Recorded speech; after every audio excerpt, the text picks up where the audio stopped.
we're all non-believers here on the panel, and so of course we're all going to agree with Bill Maher and Sam Harris, right, as to their position on Islam. Now, what we do all agree with, I believe, is that we don't agree with Islam, right? I actively left the religion. I think it's wrong. I don't know how much clearer I could be than that, and harmful in terms of the ideology that's put out there, as all of the religions are. But I'm curious what CJ thinks when it comes to the Sam Harris, Bill Maher controversy.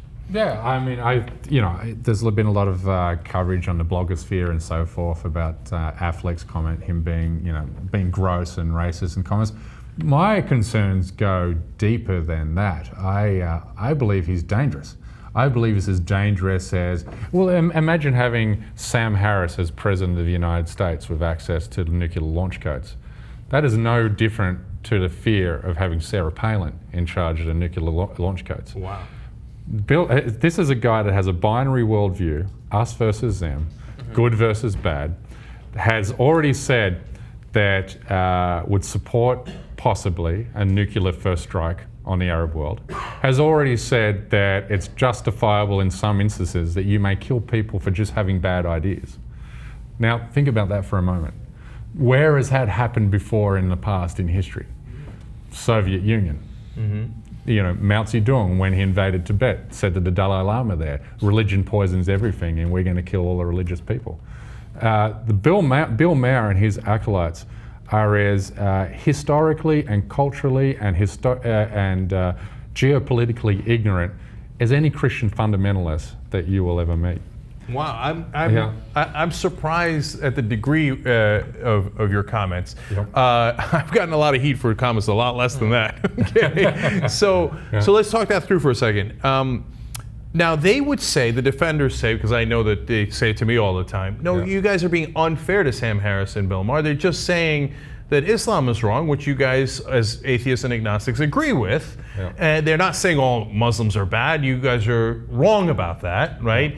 Now, one of the points I make is, if they're just talking about Islam, well, then we wouldn't have a bone to pick with them anyway, right? They keep saying the vast majority of Muslims, that's literally what Sam Harris said in his last blog, right? He said, and they keep talking about the polls in the Muslim countries, which means they're not talking about the religion, they're talking about the people. They're talking about how the people are wrong. So that's my bone to pick with them, but you're going farther than that in a sense.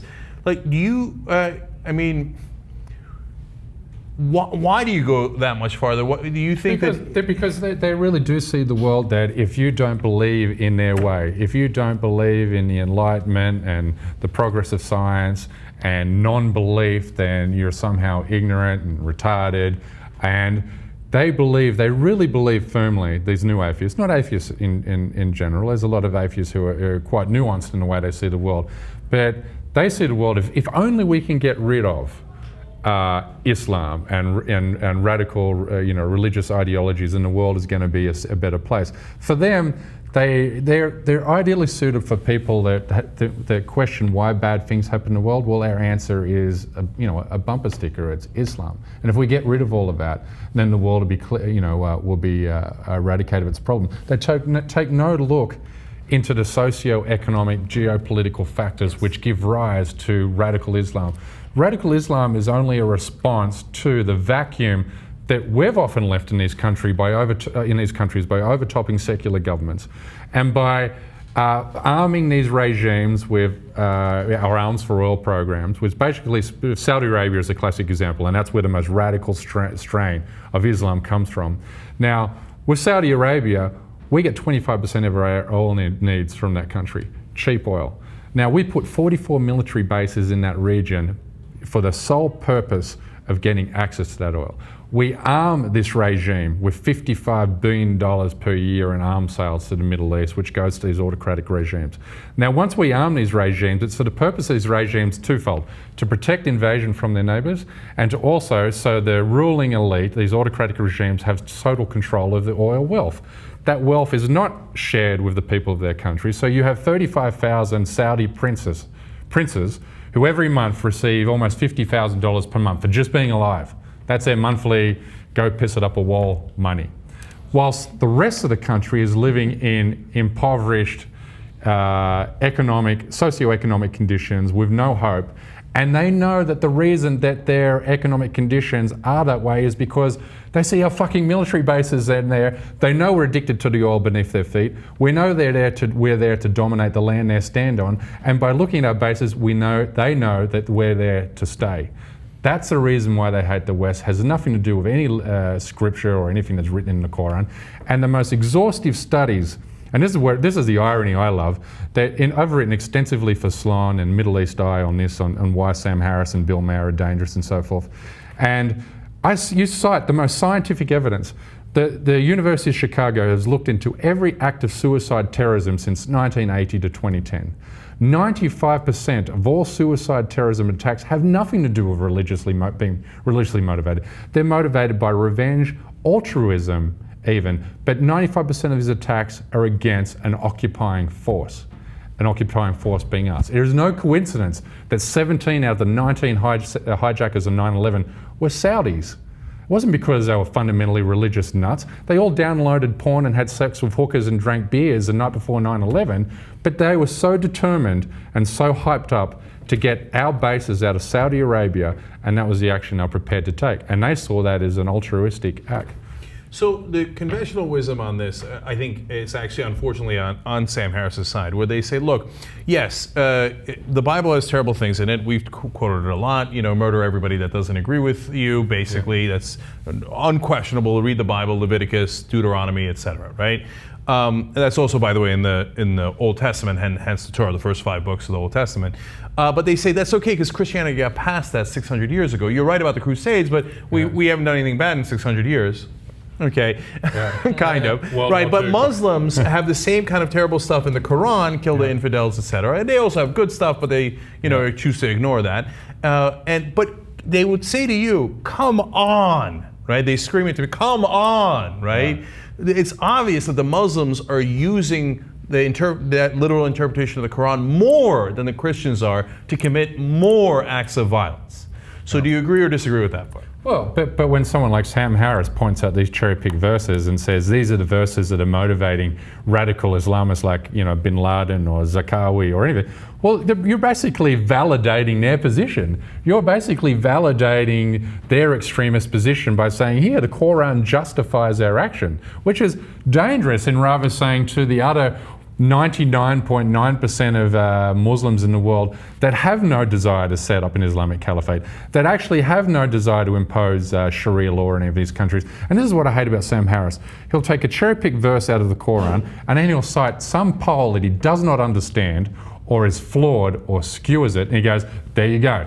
This is what they all believe. When the most exhaustive poll into what 1.6 billion Muslims actually think was the Gallup poll was taken over 6 years, 50,000 Muslims in predominantly Muslim countries, and the results were clear that 93% of all Muslims reject outright 9/11. 93% of all Muslims reject outright suicide terrorism, and the 7% who do, it's for political reasons, whether that's in the West Bank or whether that's against the US occupation in Iraq and so forth.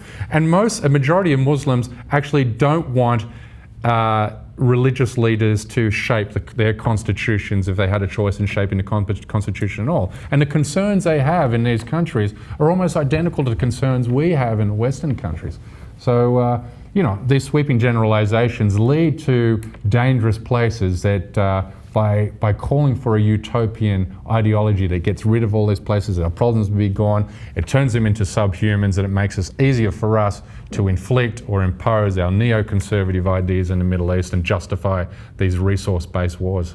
I gotta disagree with it a little bit and expand on it a little bit. Sure. If you're looking at, okay, let's not say Islam, let's say Wahhabism. Mm-hmm. Okay, why not? That's the problem. And it's tied to the Saudi regime, but it's not quite tied just in terms of we're there to get the oil. But how did Wahhabism start? It was, I think, in the early 19th century, the Saud tribe with, their primary Wahhabi prophet and their followers went up to Karbala and they killed 6,000 Shia women and children to prove that they weren't true Muslims. Sure. And then, they backed the Saudi family to control the country, so they cut a deal with them. Mm-hmm. Everywhere the Saudis go, they're changing the face of Islam. Yep. When I lived in the Balkans, look, Islam in the Balkans to me was always a very, very tolerant religion. Okay, The polls bear that after the wars, King Fahd Mosque goes up. Everyone starts, women start wearing hijab. Guys start, looking a lot more hardcore. They're funding it to protect themselves. So let me. So I'm not going to say Islam in general, but I'd say there's a problem with Wahhabism. But when Wahhabism started, it was actually started as a response to the Yom Kippur War in the 1970s. So when No, that's not true. No, but Wahhabism, but this is when they started funding it from the state level, because they saw that we, the US, armed the Israelis in that war, and they believed that the reason we armed the Israelis in that war is because of the power of the Israeli lobby in America. So they saw spreading Wahhabism at the state level into these countries to be a reaction or an offset to the power of the Israeli lobby in America. So here's my distinction on this. Here's my distinction on this that I think is really important. Number one, I'm 1,000% against Wahhabism. Okay, so that's the fundamentalism that we fight in all the religions, and of course, because they have done such a good job of spreading it, both through the money that's coming at them through the state level, and because they have so much oil money, etc. And we all agree the Saudis are spreading this poison throughout the world, and it is in this case fundamentalist Islam. But here I think that we are unbiased and that we are also against fundamentalist Christianity, fundamentalist Judaism, and fundamentalist Christianity wants, of course, Armageddon, which is the worst of all worlds, right? Because then we don't have a world, just the guys go up to heaven, the rest of us die, right? So, and yes, it's fair to say, look, the Wahhabism is a more lethal strain, certainly at the micro level, right? When a suicide bomber comes in, he does a lot of damage at that particular area. Now, of course, if the Christian fundamentalists win, at the macro level, we're all dead. Okay? And by the way, I mean, it's not just a flippant way of referring to it. They literally work against peace in the Middle East because they believe the Jews should have the Holy Land and Jesus should come back. They want them to knock down the mosque and build a temple there to make it all come to an end. Right. I mean, they put money into it. Breeding the calves necessary for that. Now, to further agree with CJ on I think what's the most important point is, how do we fight back against this? Because we're all here non-believers. We don't, and we despise fundamentalism, and we're against what's happening with the Wahhabism, etc. And we want to help reclaim sanity in the world and also in the Islamic world, right?